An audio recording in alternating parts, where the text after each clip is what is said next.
Nikon invited both of us to the Bavarian Alps in order to learn from each other and to further level up our photographic styles.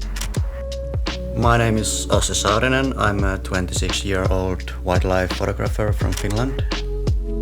Around the age of 18, I took my first photos, and when I went to nature, instead of binoculars, I started taking my camera with me.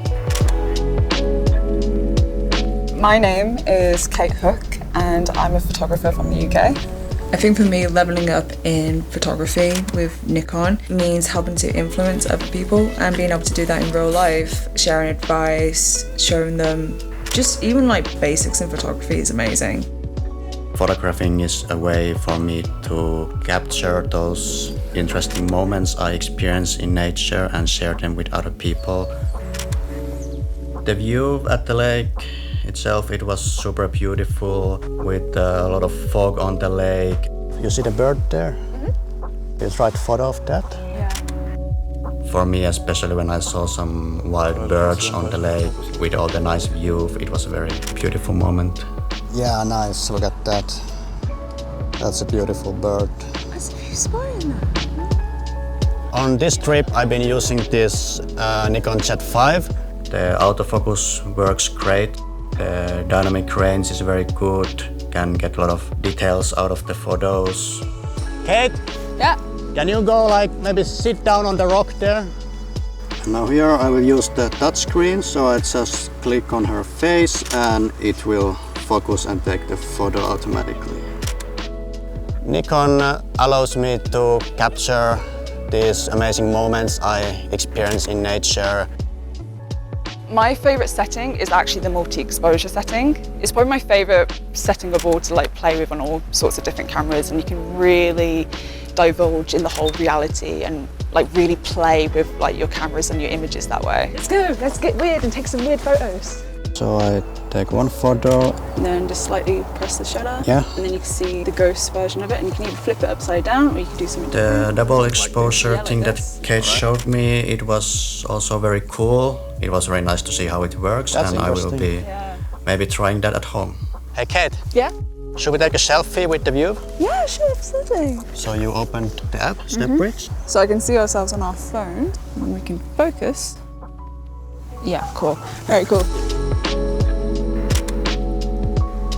There. Oh, that's nice. That's cool.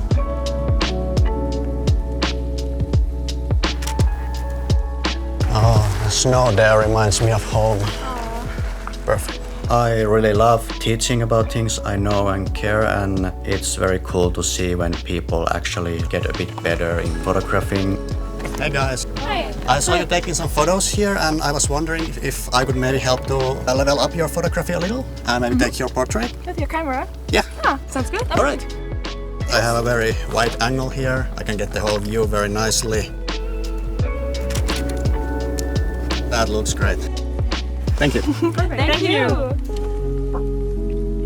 Good morning. We are here in Upspitz, photographing the amazing views with Kate. Hey. Nikon has great selection of different kind of lenses that I can use to photograph animals from different distances. Oh my god, it's a mountain goat! Oh, just gotta change the lens quickly. I used the Nikon 400 f4.5. It was very good in quality, photos were sharp, and that's nice. What I really like is how small and light it is. It's very easy to carry around.